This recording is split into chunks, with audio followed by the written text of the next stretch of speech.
Graça e paz, eu sou o Diácono Luiz Silva. Estamos apresentando mais um trabalho, um estudo produzido para a Web Rádio Timbaúba Gospel. E esse conteúdo completo está lá no YouTube, no canal Luiz Silva Timbaúba. Nós também temos outras plataformas onde nós divulgamos, temos o Kawai, Irmão na Obra. Também temos o TikTok, mas o TikTok são vídeos curtos, mas a gente não posta lá. E também tem o nosso Instagram, que é onde está também partes deste estudo. E o nosso Instagram é Luiz Silva Timbaúba, ou melhor, Luiz Silva 6869. Então, quem quiser conhecer, visitar, se inscrever, curtir, fazer parte desse grupo, é somente ir no YouTube, curtir, compartilhar, né? Ser um dos inscritos e você vai receber mais notificações de mais estudos que nós produzimos para a Web Rádio Timbaúba Gospel, a sua rádio evangélica. Hoje nós vamos falar, ou melhor, hoje nós vamos trazer um esclarecimento de quem são, segundo a Bíblia, segundo as nossas fontes, que é o Google e também a inteligência artificial. Estamos utilizando essa ferramenta para o nosso benefício. Ela é utilizada para o mal? Claro que sim, mas nós também podemos utilizá-la como uma fonte de pesquisa. E aí chegou esse tema: quem são os israelitas? Muitas pessoas nem sabem, né? Quem são os israelitas? São aquele povo lá do Oriente Médio, são aquele povo da Bíblia. Sim, mas de fato, quem são? Então, num estudo rápido, breve, sucinto, né? Porque isso vai virar uma apostila, esse já é o segundo módulo, a gente vai tentar juntar para fazer um módulo só.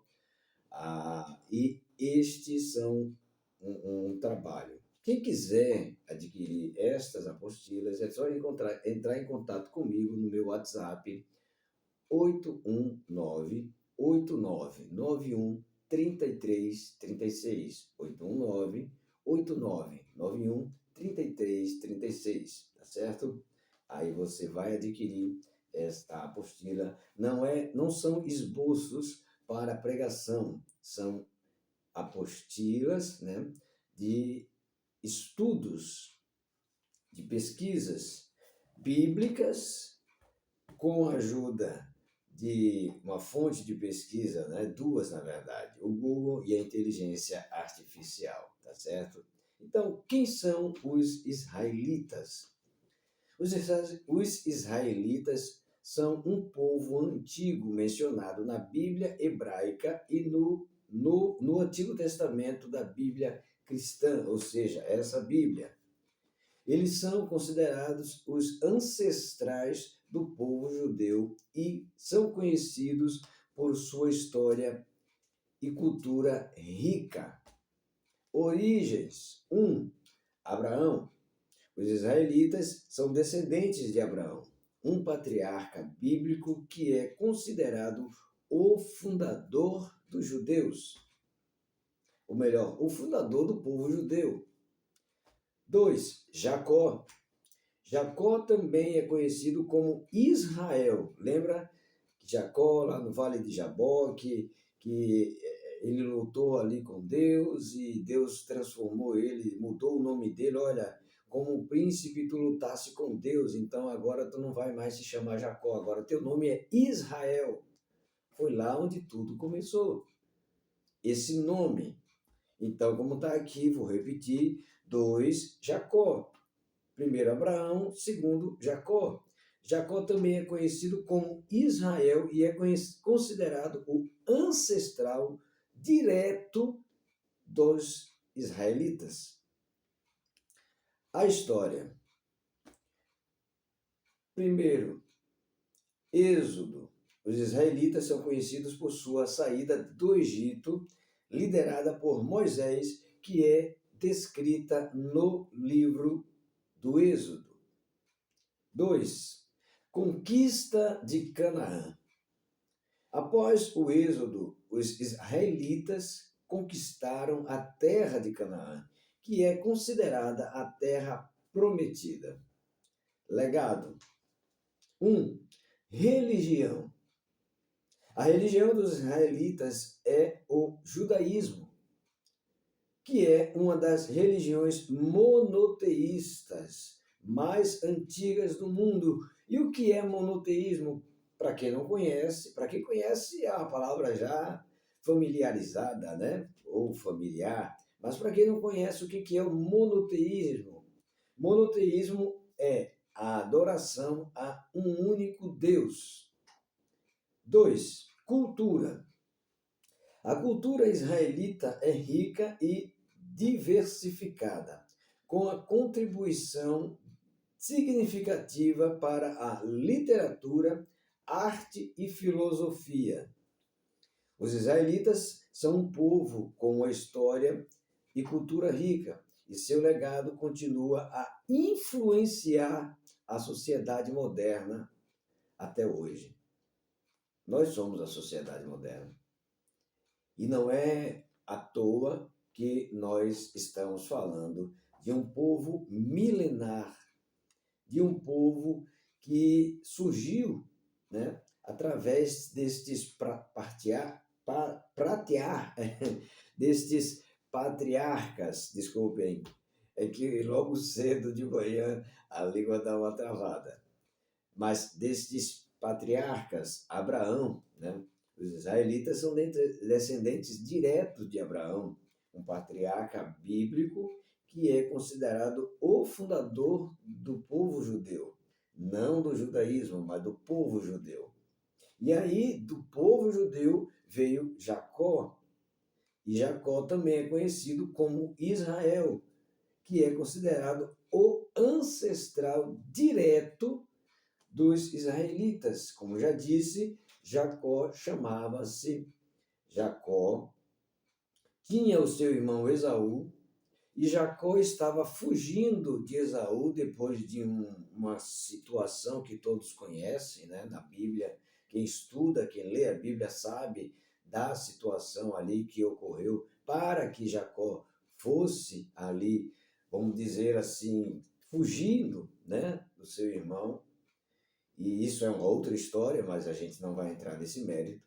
E aí, nessa fuga de Jacó, né, de ter passado aí 14 anos, salvo engano, trabalhando com o seu sogro, o Labão, né? E aí, depois que ele enriqueceu, com o suor do seu rosto, trabalhando de graça por uma mulher, depois trabalhou de graça pela mulher prometida, né? Pela lei da primogenitura. Então ele apaixonou-se por uma, mas aquela era mais nova, ele foi enganado, né? E recebeu a mais velha e falou: não, agora eu trabalhei 7 anos por uma e vou levar outra. Então agora você quer a nova? Agora sim, a primeira está casada, a primogênita, então agora você tem direito a casar com a segunda. Naquele tempo não era bigamismo, né? Era tradicional casar-se com quantas mulheres, se assim tivesse o camarada, tivesse condições. E com Jacó não foi diferente. E ele assim fez e casou com a sua amada. E aí passou-se anos e ele prosperando, e é assim o homem e a mulher de Deus quando chegam em um ambiente. Algo extraordinário acontece, ele prospera. E daí, quando ele decidiu sair dali, perto do seu sogro, porque não aguentava mais ser enganado e tinha sim que cumprir a sua missão, cuidar da sua família, já era um povo, já tinha seus animais, já tinha já suas servas, seus filhos. Então ele saiu e naquela famosa travessia lá no Vale de Jaboque, ele encontrou-se com Deus e ele lutou com Deus.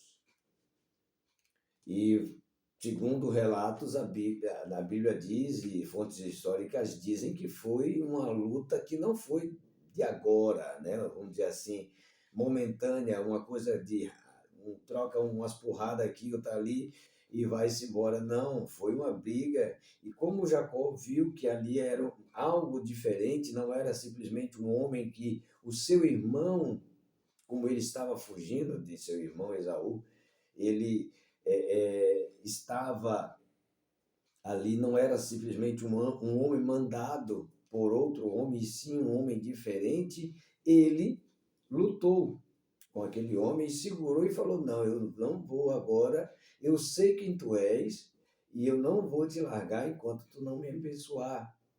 E o anjo, né, o Jesus Cristo, teofanicamente, a gente entende dessa forma, falou: Olha, se tu não me largar, já está amanhecendo. Né? Olha, veja que foi a luta, foi durante horas. E olha, a luz do sol já está para nascer e a gente está aqui ainda. E ele falou: Eu não te largo enquanto tu não me abençoar. E Deus viu ali a persistência, isso nos mostra a persistência de Jacó.